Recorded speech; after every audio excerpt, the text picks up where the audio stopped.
खबरों की शुरुआत करेंगे आरबीआई के एक दिशा निर्देश से। दरअसल अब लोन डिफॉल्ट के नाम पर बैंक जो आपसे पहले ज्यादा ब्याज वसूल करते थे वो अब नहीं कर पाएंगे। लोन की शर्तों के उल्लंघन और डिफॉल्ट पर लगने वाली जो पेनाल्टी थी, इसको लेकर आरबीआई ने नए दिशा निर्देश जारी किए हैं। नई गाइडलाइंस 1 जनवरी 2024 से लागू होगी। क्या है डिटेल, ये जानने के लिए चलते हैं यतिन मोता के पास। यतिन, बताएं जरा क्या कुछ है आरबीआई के इस निर्देश में। तो देखिए, जहां तक कि आरबीआई के नए रिफॉर्म्स का सवाल है, काफी बेहतरीन तरीके से यहाँ एक सर्कुलर जारी किया गया और इम्पोर्टेंस दिया गया पेनल्टी को। जब कोई कस्टमर लोन की शर्तों को जो है उसका उल्लंघन होता है या उसमें कोई डिफॉल्ट होता है तो बैंक्स पेनल्टी लगाती हैं। लेकिन आरबीआई ने अपने नए सर्कुलर में ये कहा है कि पेनल्टी को कमाई का जरिया बनाने की बजाय बैंक्स इन नियमों को और दुरुस्त करें। पेनल्टी पे ब्याज भी अगर लगता है, क्योंकि अभी प्रैक्टिस ये रही है कि पेनल्टी का जो अमाउंट होता है अगर कस्टमर नहीं चुका पाता तो उसके ऊपर जो है ब्याज लगता है। तो आरबीआई ने ये साफ कर दिया है कि पेनल्टी पे किसी भी प्रकार का ब्याज जो है बैंक्स अब ना लगाएं।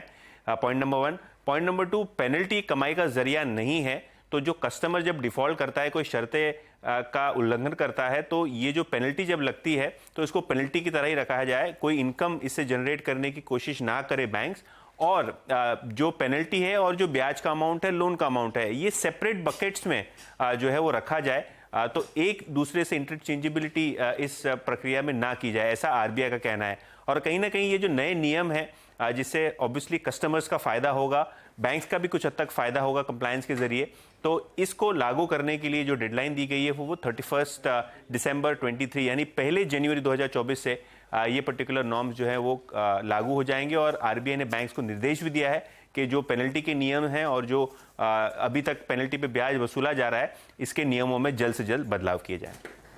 जी यतिन, एक और बड़ी खबर है जियो फाइनेंशियल की लिस्टिंग से जुड़ी हुई, क्योंकि 21 अगस्त यानी कि सोमवार से जियो फाइनेंशियल की लिस्टिंग होगी। बताइए किस तरीके की लिस्टिंग की उम्मीद की जा रही है यतिन? कहीं ना कहीं ये जो हॉल्ट पीरियड था और जो वेटिंग पीरियड था वो खत्म हो चला है। मंडे यानी अगस्त 21 को जियो फाइनेंशियल सर्विसेज की लिस्टिंग हो जाएगी। अगर आपको याद है तो 1:1 के रेशियो में रिलायंस इंडस्ट्रीज से जियो फाइनेंशियल सर्विसेज का डीमर्जर हुआ था। लगभग 35 लाख शेयर होल्डर्स के बलबूते पे ये कंपनी एस्टैब्लिश होती हुई आपको दिखाई पड़ेगी। मोस्ट इंपॉर्टेंटली जियो फाइनेंशियल सर्विसेज की बात करें तो ये ऐसी एनबीएफसी रहेगी बजाज फाइनेंस के बाद जो मार्केट कैप वाइज सबसे लार्ज कंपनीज में से एक रहेगी। मोस्ट इंपॉर्टेंटली चेयरमैन साहब ने अपनी स्पीच में जियो फाइनेंशियल सर्विसेज में ये कहा था कि डिजिटली और डेमोक्रेटिकली जो इंडिया में लेंडिंग प्रोसेस है और एनबीएफसी जो सेवाएं हैं उनका लुफ्त जो है वो कस्टमर्स उठा पाएंगे। डिजिटली फोकस किया जाएगा कस्टमर लेंडिंग के ऊपर। रिसेंटली अगर आप देखें तो ब्लैक रॉक के साथ एएमसी बिजनेस के लिए टाई अप का अनाउंसमेंट किया गया, यानी म्यूचुअल फंड का जो कारोबार है इसके अंदर जियो फाइनेंशियल सर्विसेज और ब्लैक रॉक का लगभग $150 मिलियन के आसपास का इनिशियल निवेश रहेगा। तो चाहे वो म्यूचुअल फंड्स हो, इंश्योरेंस हो, कस्टमर लेंडिंग हो, होम लोन्स हो, काफी सारी सुविधाएं शायद जियो फाइनेंशियल सर्विसेज अपने कस्टमर्स तक पहुंचा पाएगा। और क्योंकि लिस्ट हो जाएगा तो जो बिजनेस स्ट्रेटेजी है, जो बिजनेस प्लान है, वो कहीं ना कहीं आपको बाहर होता हुआ दिखाई पड़ेगा। जैसे कि मैंने पहले कहा, 262 रुपीज के आसपास की प्राइस डिस्कवरी आपको डीमर्जर वाले दिन दिखाई पड़ी थी। तो सोमवार को देखते हैं कैसी रहेगी जियो फाइनेंशियल सर्विसेज की लिस्टिंग। जी बहुत शुक्रिया तमाम डिटेल्स के लिए आपका यतिन। और आप जो चैनल देख रहे हैं वो इंडिपेंडेंट मीडिया ट्रस्ट का हिस्सा है जिसकी बेनिफिशियरी रिलायंस इंडस्ट्रीज है। अब बात करेंगे मार्केट की। कारोबारी हफ्ते के आखिरी दिन बाजार में दबाव रहा। सेंसेक्स निफ्टी की अगर बात करें तो ये गिरावट के साथ बंद हुआ। सेंसेक्स 202 पॉइंट गिरकर 64,949 पर और निफ्टी 55 पॉइंट गिरकर 19,310 पर बंद हुआ। साथ ही मिड कैप स्मॉल कैप शेयरों में भी दबाव रहा। तो वहीं निफ्टी बैंक की फ्लैट क्लोजिंग आज हुई। बाजार में शॉर्ट टर्म के लिए करेक्शन की उम्मीद है, ये कहना है प्रभुदास लीलाधर ग्रुप के चेयरपर्सन और मैनेजिंग डायरेक्टर अमीशा वोरा का। उनके मुताबिक आने वाले समय में चुनिंदा कैपिटल गुड्स रियलिटी शेयरों में निवेश के अच्छे मौके हैं। On manufacturing side, particularly capital goods related all companies में, जैसे कि अपार हो गई, सीमेंस हो गया, एबीबी हो गया, हम कभी से बहुत स्ट्रॉन्ग थे, हम अभी भी बोल रहे हैं। रियल एस्टेट स्टॉक्स कोई हमारे कवरेज में है, कोई हमारे कवरेज में नहीं है, उसमें भी हम काफी कंस्ट्रक्टिव है। होटल स्टॉक जैसे शेले हम लोग रेकमेंड कर रहे थे वेरी स्ट्रांगली। परफॉर्म भी किया है, अभी भी करेगा। कुछ ना कुछ एडिशन करते हैं। हमने रिसेंटली, वो एक्टिव कवरेज में नहीं है, but Bharat earth movers BEML, जो कि एक PSU है, पर जिसमें माइनिंग बिजनेस तो है ही है, बट साथ में उसमें डिफेंस और रेलवे, उसका भी एक्सपोजर है। ये हमें बहुत ही अच्छा लग रहा है। हमें लगता है कि यहाँ पर स्ट्रॉन्ग ऑर्डर बुक के चलते बहुत ही अच्छा इंप्रूवमेंट इन मार्जिन्स हो जाएगा। जैसे जैसे एग्जीक्यूशन बढ़ेगा, मार्जिन्स भी बढ़ेगा, तो यहां से स्टॉक अच्छा रिटर्न दे सकता है। और अब बात करेंगे बायोफार्मा कंपनीज की, जिसके कॉनकॉर्ड बायोटेक की अच्छी लिस्टिंग हुई है। NSE और BSE दोनों पर ही करीब 21% के प्रीमियम के साथ 900 रुपए प्रति शेयर पर यह लिस्ट हुई।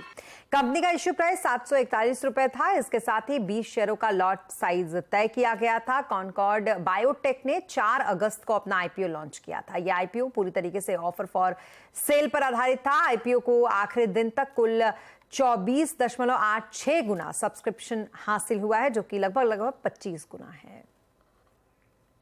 और बाजार में क्यों हो रही है गिरावट और आगे कैसे बनेगा पैसा, आज आवाज अड्डा में इसी पर करेंगे बड़ी चर्चा शाम 7:57 पर।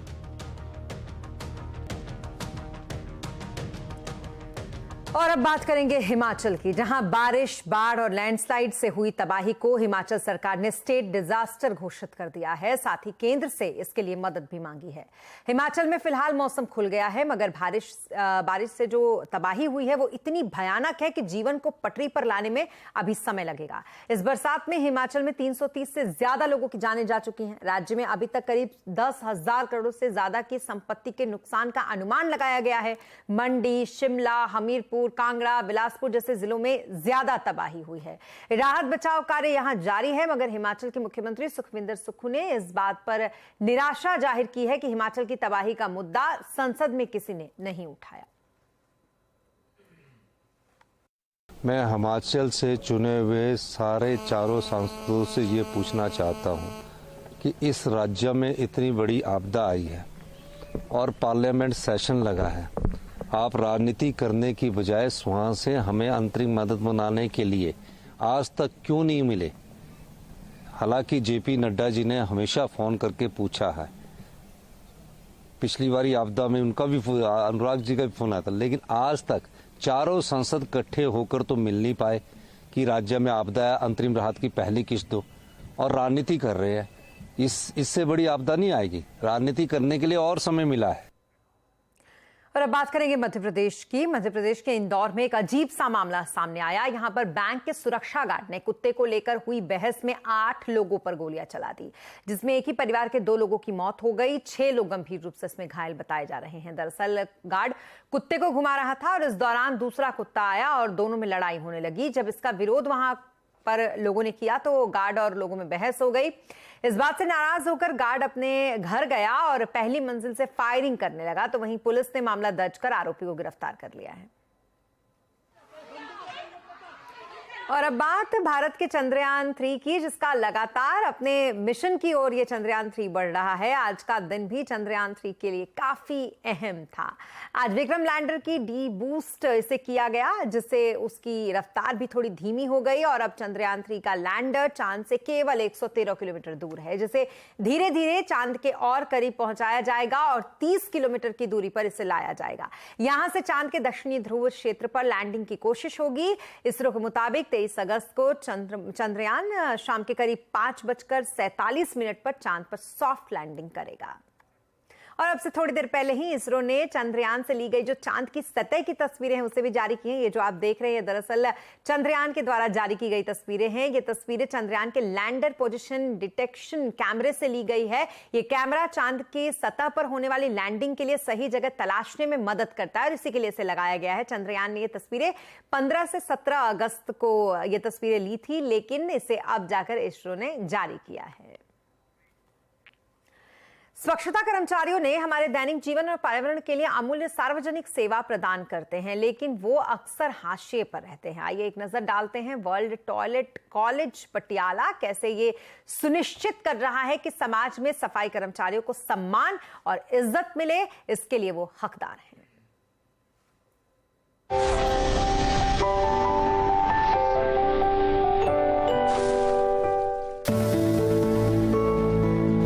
अंबाला के 60 स्कूलों के 1000 से ज्यादा स्टूडेंट्स के लिए ये स्वच्छता वैन और बाइक नई जीवन रेखा है। इन वैन्स और बाइक्स में काम करने वाले सफाई वर्कर्स को वर्ल्ड टॉयलेट कॉलेज में ट्रेनिंग दी जाती है। इस अनूठी पहल ने उन्हें एक सम्मानजनक कमाई का जरिया मुहैया कराया है और सदियों से अंधेरे में डूबी उनकी जिंदगी में उजाले की उम्मीद जगाई है। जैसे मैं पहले काम करता था, वहाँ पर हर कोई ये चल चल यहाँ नहीं आना, जहाँ से निकल, कोई हर अच्छी निगाह से नहीं देखता था, गंदी निगाह से देखता था कि यहाँ पर कुछ करना ले, ये कुछ उठाना ले तो धक्के मारकर चल यहाँ नहीं आना, जहाँ नहीं आना। अब जब स्कूल में जाते हैं हमारे लिए गेट खुलता है, पानी आता है पीने के लिए और अच्छी निगाहों से देखते हैं। जितने भी सरकारी स्कूल हैं उसमें मैं टॉयलेट क्लीन करता हूँ, इसीलिए मुझे टॉयलेट अंकल के नाम से जानते हैं। वर्ल्ड टॉयलेट कॉलेज एक ऐसा वर्कफोर्स तैयार कर रहा है जिसके पास सैनिटेशन एक्सपर्टीज है। वो स्वच्छता को बढ़ावा देता है और स्वच्छता के क्षेत्र में एक बिहेवियरल चेंज ला रहा है। वर्ल्ड टॉयलेट कॉलेज में ये 5 दिनों की ट्रेनिंग न केवल इन सफाई कर्मचारियों को नए स्किल सिखाने का मौका देती है, बल्कि उन्हें प्लेसमेंट दिलाने में भी मदद करता है।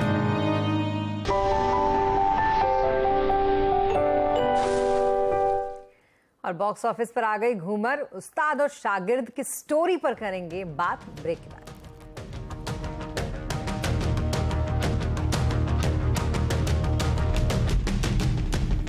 ब्रेक के बाद एक बार फिर आपका स्वागत है और अब बात करेंगे ऑडी की, जिसकी Q8 e-tron आज भारत में लॉन्च हो गई। Q8 e-tron ऑडी की इलेक्ट्रिक SUV है जो 4 वेरिएंट में लॉन्च हुई है। इसकी कीमत भारत में 1 करोड़ 13 लाख से लेकर 1 करोड़ 30 लाख तक है। ऑडी Q8 e-tron लगभग 5.6 सेकंड में 100 किलोमीटर की स्पीड पकड़ लेती है।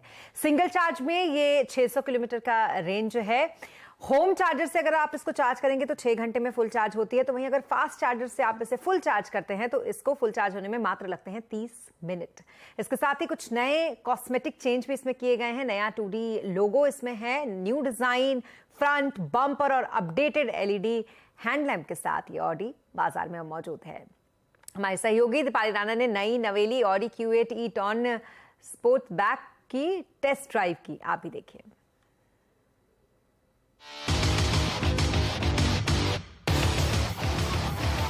Q8 e-tron में आपको 8 एयरबैग्स मिलते हैं, tyre pressure monitoring system, lane departure warning, ISOFIX child mounts, 360 degree camera मिलता है, पार्क असिस्ट प्लस। तो डिसेंट लिस्ट ऑफ सेफ्टी आपको मिलती है इस गाड़ी में। बात करें परफॉर्मेंस की तो ये 0 to 100 किलोमीटर पर आवर की जो स्पीड है वो 5.6 सेकंड्स में हासिल कर लेती है। पहले 5.7 सेकंड्स का टाइम लेती थी, सिर्फ 1 सेकंड क्विक ये है। 206 किलोमीटर पर आवर की आपको इसमें टॉप स्पीड मिलती है।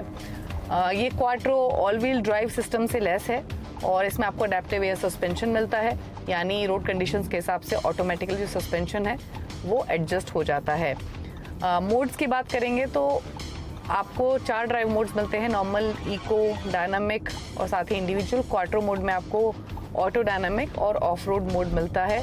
Standard drive mode rear axle पे होता है और जब जरूरत पड़ती है तब front axle depending on need automatically activate हो जाता है। आपको सेलेक्टिव व्हील टॉर्क भी मिलता है फॉर हैंडलिंग।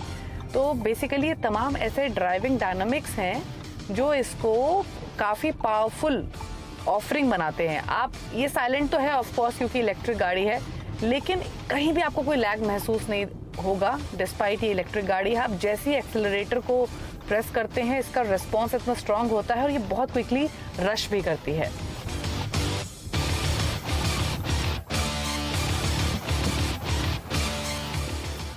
अब बात करते हैं चार्जिंग की, तो आपको Q8 e-tron के साथ Audi 22 किलोवाट का AC चार्जर दे रहा है जो कि 170 किलोवाट DC फास्ट चार्जिंग को भी सपोर्ट करता है। 22 किलोवाट के चार्जर से चार्ज करेंगे तो विद इन 6 आवर्स आप इसको 100% चार्ज कर सकते हैं। 170 किलोवाट DC फास्ट चार्जर से चार्ज करेंगे तो ये 31 मिनट्स का टाइम लेगी 10 to 80% चार्ज होने के लिए।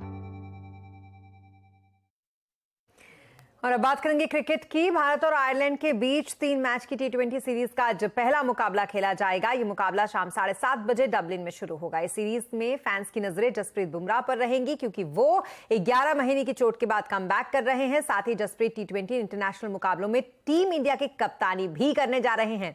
बुमराह की कप्तानी में इंडियन टीम युवा खिलाड़ियों से भरी हुई है। आज तक टीम इंडिया आयरलैंड से कोई सीरीज नहीं हारी है। और अभिषेक बच्चन और सयामी खेर स्टारर फिल्म घूमर आज सिनेमाघरों में रिलीज हो गई है। फिल्म एक स्पोर्ट्स ड्रामा है। इसमें एक होनहार खिलाड़ी के स्ट्रगल की कहानी दिखाई गई है। फिल्म में सयामी इंडियन क्रिकेटर का रोल प्ले कर रही है, तो वहीं अभिषेक क्रिकेट कोच की भूमिका में इसमें नजर आ रहे हैं। आर बाल्की ने इस फिल्म का डायरेक्शन किया है।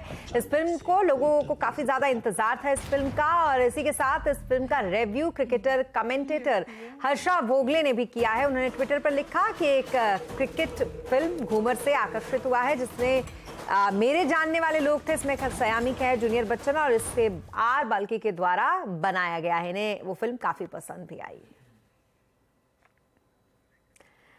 वहीं दूसरी तरफ बॉक्स ऑफिस पर काफी दिनों के बाद एक बार फिर से नोट बरस रहे हैं, वो भी बॉलीवुड के फिल्मों के लिए। एक तरफ गदर के आसपास हो चुका है और उनका जलवा अभी भी बरकरार है, तो वहीं कमाई की अगर बात करें तो इस मामले में गदर 2 ने अब तक लगभग 258 करोड़ का कलेक्शन, इससे भी ज्यादा का कलेक्शन अब तक कर लिया है, और जल्द ही कहा जा रहा है कि ये 300 करोड़ के क्लब में शामिल हो सकती है। भले ही अक्षय की फिल्म OMG 2 गदर के कलेक्शन से पीछे चल रही हो, लेकिन दर्शकों से इसको काफी अच्छा रिस्पॉन्स मिला है। इसका कलेक्शन 100 करोड़ के आसपास पहुंच चुका है, और इस वीकेंड पर इन फिल्मों की कमाई में बड़े उछाल की उम्मीद भी है, और इस फिल्म के मेकर्स और स्टार्स इस कमाई से काफी इंप्रेस और खुश भी हैं।